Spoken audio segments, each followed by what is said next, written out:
किसान साथियों नमस्कार, राम राम, सत श्री अकाल, आदाब। किसान साथियों आप अच्छे होंगे, ठीक होंगे, भगवान से कामना करते हैं, दुआ करते हैं आप जहाँ भी रहें स्वस्थ रहें, अच्छे रहें, आपके काम में दिन दुगनी रात चुगनी उन्नति हो। परम पिता परमेश्वर से हमारी यही कामना है। किसान साथियों मैं अमित महिला, तहसील लोहारू, डिस्ट्रिक्ट भिवानी, हरियाणा से। आज दिनांक 30 अक्टूबर 2022। आज से पहले हमने 3 माइक्रोन्यूट्रिएंट के ऊपर बातचीत आप लोगों के बीच में किया। पहला नाइट्रोजन, दूसरा फास्फोरस और तीसरा पोटास के ऊपर। आज का जो हमारा विषय है वो हम बात करेंगे जिंक के ऊपर, कि जैविक खेती में जिंक की आपूर्ति हम कैसे करें और जिंक प्राप्त करने की, आसानी से प्राप्त करने के हमारे पास कौन कौन से स्रोत हैं जिनसे हम जिंक आसानी से प्राप्त कर सकते हैं। सबसे पहले मैं आपको आपकी जानकारी के लिए बता दूं कि जिंक की डेफिशिएंसी कहाँ पर सबसे ज़्यादा देखी गई है। एक तो जहाँ पर जो हमारा खेत है, जहाँ पर पानी का भराव अधिक रहता है, वहाँ पर सबसे ज़्यादा 2 ही तत्वों की डेफिशिएंसी आती है। एक तो कैल्शियम की डेफिशिएंसी आती है और दूसरा जिंक की डेफिशिएंसी उसके अंदर देखी गई है। एक जिन ज़मीनों का पीएच मान सबसे ज़्यादा हो, जिन ज़मीनों का पीएच मान ज़्यादा हो, वहाँ पर जिंक की डेफिशिएंसी पाई जाती है। इसीलिए मैं बार बार आपको पहले भी वीडियो के माध्यम से बता चुका हूँ और आपको आगाह भी कर चुका हूँ कि जब भी आप रासायनिक को छोड़ के जैविक में कदम रखते हैं तो उस समय मिट्टी की जांच आप अवश्य करवा लीजिए। ये आपके लिए सबसे उपयोगी है, क्योंकि मिट्टी की जांच कराओगे तो ज़मीन का पीएच मान के बारे में आप पता कर पाओगे। मिट्टी की जांच करवाओगे तो ज़मीन के ऑर्गेनिक कार्बन के बारे में पता कर पाओगे। मिट्टी की जांच करवाओगे तो ज़मीन के सूक्ष्म मुख्य पोषक तत्व और सूक्ष्म पोषक तत्वों की डेफिशिएंसी के बारे में पता कर पाओगे। उसके अनुसार आप घोल बना के खेत में डालोगे, उसका बेनिफिट आपको अच्छा मिलेगा। चाहे आप रासायनिक करते हो चाहे जैविक करते हो। रासायनिक करने वाले हैं उनको आर्थिक बोझ कम उठाना पड़ेगा, क्योंकि हमारे ऐसे किसान भी हमारे बीच में जो जहाँ पर आवश्यकता 50 केजी की है वहाँ पर डाल रहे हैं 2-2 क्विंटल या 3-3 क्विंटल के आसपास, यानी 4-4 5-5 बोरे प्रति एकड़ खेत में यूरिया, डीएपी इत्यादि का उपयोग किया जा रहा है। एसएसपी का उपयोग किया जा रहा है, भारी मात्रा में पोटास का उपयोग किया जा रहा है। जिस पोटास का उपयोग बम बनाने के लिए यूज किया जाता था, आज उसको हम खेत में डालने का काम कर रहे हैं। तो कितने दिन हम फार्मिंग कर पाएंगे किसान साथियों? ज़्यादा समय नहीं कर पाएंगे। तो आज हम बात करेंगे जिंक की डेफिशिएंसी यहाँ पर पाई जाती है। दूसरा, जहाँ पर यूरिया का अत्यधिक उपयोग किया जाता है वहाँ पर जिंक की डेफिशिएंसी पाई जाती है। जिंक की डेफिशिएंसी की वजह से पौधे की जो तना है वो कमज़ोर हो जाता है, उसकी नई पत्तियां जो निकलती हैं वो बिल्कुल सिकड़ी हुई निकलती हैं, यानी वो पत्तियां अपना पूरा विकास नहीं कर पाती हैं। और फसल है उसके जो कॉर्नर है, पत्तों के कॉर्नर आप देख पाएंगे, कोने जो आप देख पाएंगे वो जले हुए आपको दिखाई देंगे, और उससे क्या होगा, फल फ्रूट भी ना के बराबर आएगा। जिंक की डेफिशिएंसी वैसे ज़्यादा तो नहीं होती, लेकिन फिर भी जहाँ पर अधिक मात्रा में जिंक की डेफिशिएंसी हो जाती है वहाँ पर हालात ऐसी पैदा हो जाती है। अब इनको हम जैविक तरीके से आसानी से कैसे प्राप्त करें? सबसे पहले तो साथियों मैं आपका ध्यान तरल वेस्ट डिकम्पोजर की तरफ दिलाना चाहता हूं कि वेस्ट डिकम्पोजर के अंदर ऑलरेडी जिंक बैक्टीरिया अवेलेबल, जिसका वीडियो मैं पहले बना चुका हूं और वो वीडियो काफ़ी फार्मर ने देखा भी है। एक हम लैब टेस्टिंग का वीडियो और बना देंगे, लेकिन ये माइक्रोन्यूट्रिएंट का गोल हम पूरा कर लेते हैं एक बार, कितने कितने माइक्रोन्यूट्रिएंट की हमें आवश्यकता पड़ेगी, उसके बाद ये वीडियो हम आप लोगों के बीच में शेयर करते हैं। जो सिंपली हमारा तरल वेस्ट डिकम्पोजर होता है उसके अंदर 0.09% जिंक पाया जाता है। ये रिपोर्ट में मैंने आपको ऑलरेडी दिखाया है। तो वेस्ट डिकम्पोजर का उपयोग हम करते हैं, वहाँ पर जिंक की जो डेफिशिएंसी है उसको काफ़ी हद तक पूरा करने का काम तरल वेस्ट डिकम्पोजर करता है। अब उसके साथ में एनहेंसर भी हमारे बीच में आ गया है, तो एनहेंसर का तो अभी पलड़ा खुलना बाकी है, और जिस दिन एनहेंसर की रिपोर्ट आपके सामने आएगी ना, तो मैं किसान साथियों विश्वास दिलाता हूं आज आपको इस वीडियो के माध्यम से, आज जिन साथियों ने एनहेंसर यूज नहीं किया है उनको धोखा बहुत बड़ा लगना है, कि हम वो यही कहेंगे कि हम अगर इससे पहले इसका उपयोग कर लेते तो शायद हमारा उत्पादन कहाँ की कहाँ पहुँच जाता।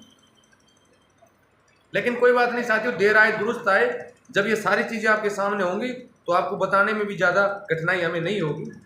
अगला जो हम जैविक तरीके से हम जिंक की आपूर्ति कैसे कर सकते हैं, हमारे पास 3 से 4 ऑप्शन है किसान साथियों। एक तो जो दालों का माइक्रोन्यूट्रिएंट हम बनाते हैं, हमारे किसानों के मसीहा और मेरे गुरु भी मैं उनको कह सकता हूं, क्योंकि मैं आज जो कुछ हूं वो माननीय डॉक्टर श्रीमान कृष्ण कुमार चंद्रा जी की बदौलत हूं। आज उनकी कर कमलों से, आज उनके दिए हुए ज्ञान से आज हम यहाँ तक पहुँचे हैं, और आज हमने जैविक खेती में वो मुकाम हासिल किया जो शायद माननीय चंद्रा जी अगर हमारे बीच में नहीं होते तो वो हम पूरा नहीं कर पाते। तो माननीय चंद्रा जी ने एक वीडियो बनाया था, दालों से माइक्रोन्यूट्रिएंट कैसे हम प्राप्त करें। उसके अंदर माननीय चंद्रा जी ने एक जिंक भस्म का चर्चा किया था आप लोगों के लिए, जिसके अंदर 3 प्रकार की दालें, 3 प्रकार की तिलहनें, उसके अंदर कील, तांबा इत्यादि जो अन्य उत्पाद डालने का काम जो किया था साथियों ने, तो उसमें जिंक भस्म का उपयोग भी हम एक कर सकते हैं। जिंक भस्म आपको जो विशेष लैब हमारी होती है, बड़ी लैब जो होती है, उस लैब में आसानी से आप प्राप्त कर सकते हैं, क्योंकि तरल वेस्ट डिकम्पोजर का उसमें उपयोग करोगे तो उसके अंदर जो भी जिंक है वो अपने घोल में उसमें समा लेगा।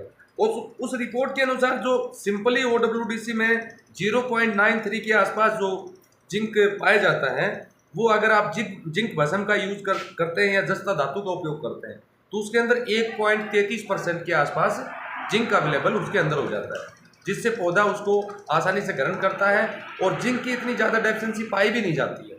एक नॉर्मली तौर पर अगर हम बात करें तो वो कम मात्रा में ही जिंक की ज़रूरत होती है, लेकिन जहाँ पर यूरिया का अत्यधिक मात्रा में उपयोग और पानी का ज़्यादा भराव, वहाँ पर जिंक की आवश्यकता हमें बहुत ज़्यादा पड़ती है। तो ये तरीका हमारे पास एक आसान है, जिंक भस्म का उपयोग कर सकते हैं दालों के माइक्रोन्यूट्रिएंट के अंदर। और दूसरा जस्ता धातु। अब जस्ता धातु की बार बार यहाँ पर चर्चा आएगी। जस्ता धातु क्या होता है? जो हमारी इन्वर्टर बैटरियाँ जो होती है, इन्वर्टर बैटरियों के अंदर जो प्लेट आती है, जो 3 प्रकार की प्लेट आती हैं, उस प्लेट को जब आप लेंगे उस प्लेट के अंदर जस्ता धातु पाया जाता है। तो वो कहीं भी जो टूटी हुई कोई बैटरी आपको मिल जाए या अपने आसपास कोई बैटरी इन्वर्टर की जो दुकान रखता हो, उससे भी आप जाके उसको प्राप्त कर सकते हैं, जिसके अंदर प्रचुर मात्रा में जिंक पाया जाता है। अगला ऑप्शन सेंधा नमक।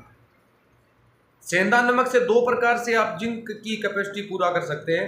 पहला, आपको 15 लीटर तरल वेस्ट डिकम्पोजर लेना है और उसके अंदर 200 ग्राम जिंक डाल देना, सेंधा नमक डाल देना। दूसरा, जो माइक्रोन्यूट्रिएंट आप बनाते हो उस माइक्रोन्यूट्रिएंट के अंदर 100 ग्राम आपको सेंधा नमक डाल देना है। लेकिन किसान साथियों, एक चीज़ मैं आपको यहाँ पर क्लियर कर देता हूँ, जब माइक्रोन्यूट्रिएंट के अंदर आप सेंधा नमक यूज करें तो उस घोल को बने हुए 20 दिन होना कंपलसरी है। इस बात का विशेष रूप से आपको ध्यान रखना है, यानी वो घोल रखे हुए 20 दिन होना कंपलसरी है, उसके बाद ही उसमें सेंधा नमक आपको डालना है। फोलियर स्प्रे वही 5% आपको करना है माइक्रोन्यूट्रिएंट का, जो पहले हमने वीडियो में बताया है, उससे उसकी कैपेसिटी जो है वो आसानी से पूरी हो जाएगी। तो यहाँ पर जिंक भस्म का उपयोग किया जा सकता है, जस्ता धातु का उपयोग किया जा सकता है, और तीसरा जो है वो आप जो मैंने आपको बताया है कि सेंधा नमक, उसका उपयोग आप इसमें जिंक की आपूर्ति करने में प्राप्त कर सकते हैं। तो यही हमारे लिए काफ़ी है। वैसे तो उदाहरण काफ़ी हैं जिंक के, जो अन्य चीज़ों में भी पाया जाता है, लेकिन इनमें प्रचुर मात्रा में जिंक पाया जाता है। अन्य कोई उत्पाद लाने की आपको आवश्यकता साथियों नहीं है। तो साथियों, मैं वीडियो को ज़्यादा लंबा नहीं करूँगा। अगले वीडियो में किसी अन्य उत्पाद पर हम आप लोगों के बीच में बातचीत करेंगे। तब तक के लिए मैं आपसे आज्ञा चाहता हूँ। और किसान साथियों, आज रविवार था, हमें जो लाइव प्रोग्राम का जो काम करना था 7 बजे, वो हम नहीं कर पाएंगे क्योंकि तबीयत अच्छी नहीं है। बाहर जाने की वजह से तबीयत बिगड़ गई थोड़ा सा। तो अगले संडे को हम आप लोगों के बीच में लाइव प्रोग्राम के माध्यम से हाजिर होंगे। तब तक के लिए हम आपसे अनुमति चाहते हैं। और जिन साथियों को इस वीडियो से संबंधित या तरल वेस्ट डिकम्पोजर की आवश्यकता हो, या एनसर की आवश्यकता हो, या food grade liquid waste decomposer की आवश्यकता हो, या ही समृद्ध की आवश्यकता हो, या हाइड्रोप की आवश्यकता हो, तो वीडियो पर दिए गए व्हाट्सएप नंबर के ऊपर मैसेज करके आप मंगा सकते हैं। इसी के साथ धन्यवाद, नमस्कार, जय हिंद, जय भारत।